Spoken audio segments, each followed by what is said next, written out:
आप लोग जानते ही हैं कि कोविड टाइम के बाद, इनफैक्ट उससे पहले भी, तो सामापा के कोई मेजर प्रोग्राम्स जम्मू कश्मीर में नहीं हो पाए।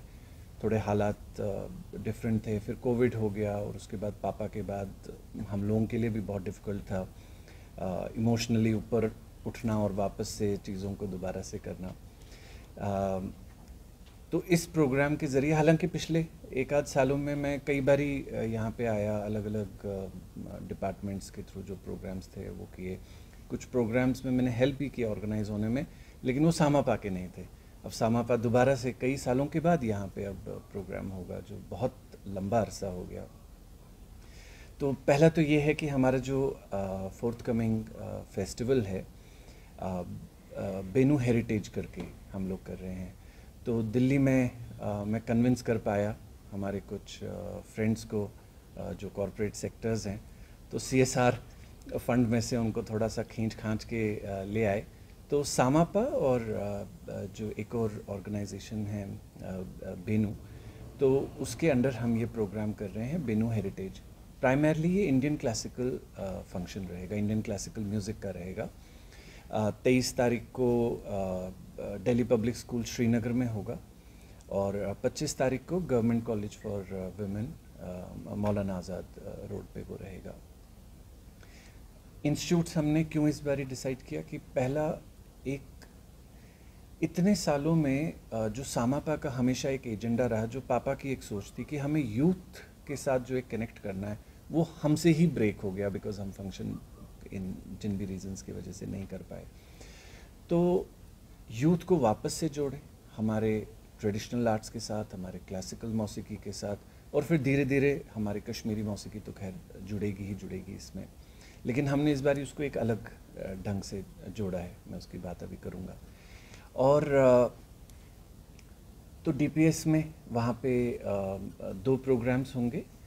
हमारे कंट्री के एक बहुत अच्छे सिंगर हैं और बहुत वेल नोन सिंगर हैं, डॉक्टर ओजेश प्रताप सिंह, और उसके बाद पंडित चेतन जोशी जी हैं, उनका फ्लूट रिसाइटल होगा।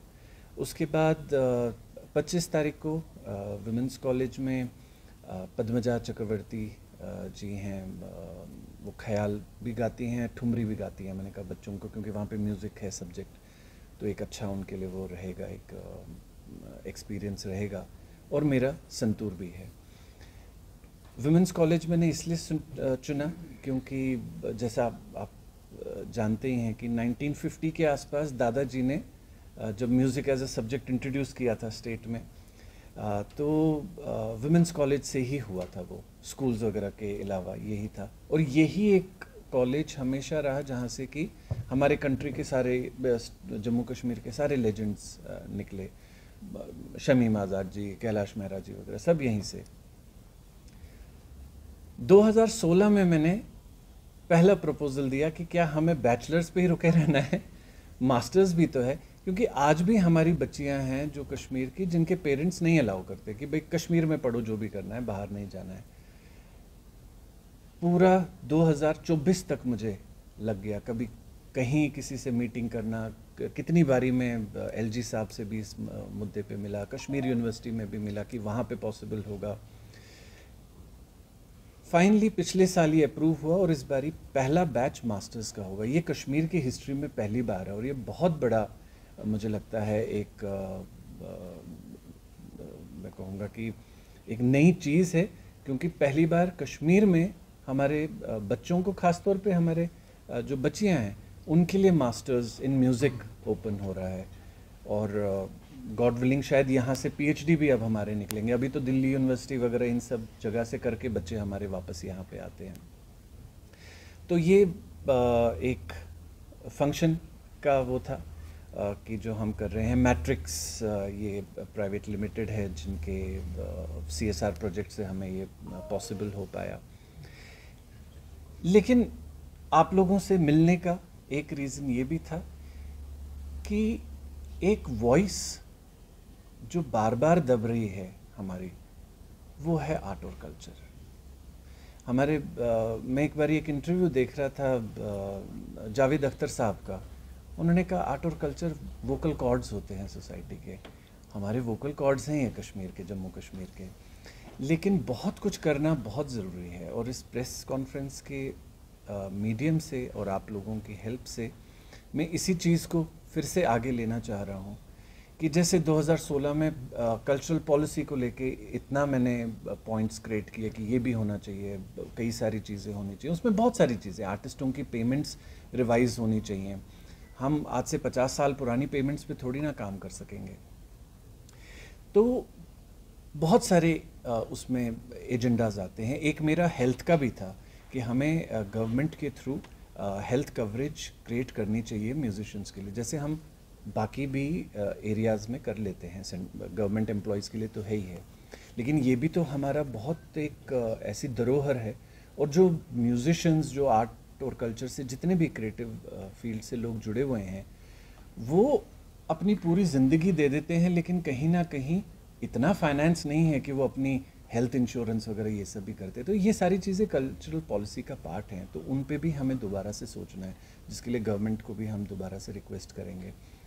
और हमारे जम्मू कश्मीर के आर्टिस्ट हम एक हैं, चाहे मैं दिल्ली में रहूं, ये यहाँ रहें, और इसलिए आज मैंने वहीद जी से भी रिक्वेस्ट किया और मुनीर साहब से भी रिक्वेस्ट किया कि आप साथ में रहें और आपके भी जो पॉइंट्स हैं उनको भी हम लोग यहाँ पे फर्दर आगे लेके आएँ।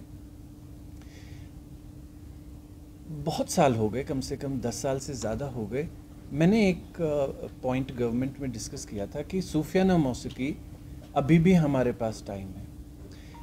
हमारे कुछ उस्ताद अगर वो गुज़र गए तो वो वैसे वैसे वो चीज़ें हमसे लूज़ होती चली जाएंगी, क्योंकि जनरेशन टू जनरेशन भी बहुत मिसिंग है। अब आप देखिए कितने घराने हैं, आधे ख़त्म हो गए, आधे on the verge of dying है। ये जो ऐसी चीज़ें हो रही हैं, हमें इन पे फोकस करना पड़ेगा। हमारा रबाब, सारंगी, तुम्बक, मटका, बाकी भी इंस्ट्रूमेंट्स, सितार हमारा, साज़े कश्मीर हमारा, हमें अपने बच्चों को सिखाना पड़ेगा। ये भी रीज़न है कि हमने इंस्टीट्यूट्स इस बार सिलेक्ट किए, ताकि वहाँ पे बच्चे थोड़ा सा दोबारा से कनेक्ट हों।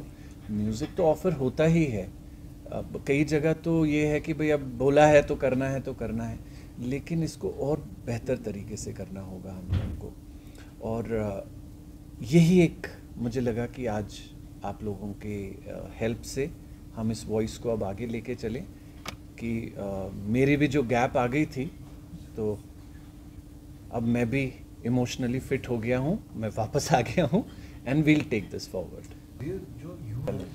पहले आप देखिए, बोस्ट करना तो ठीक है, लेकिन आपने जो पॉइंट बोला कि गाइडेंस की बहुत ज़रूरत है। यहाँ ऐसे इंस्टीट्यूशंस क्रिएट करने हैं जहाँ हमारे बच्चे प्रोफेशनली ट्रेन, चाहे वो इंस्ट्रूमेंटल में जाए, वोकल में जाए, सूफियाना मौसीकी सीखना चाहे या इंडियन क्लासिकल या कोई भी आर्ट फॉर्म सीखना चाहे।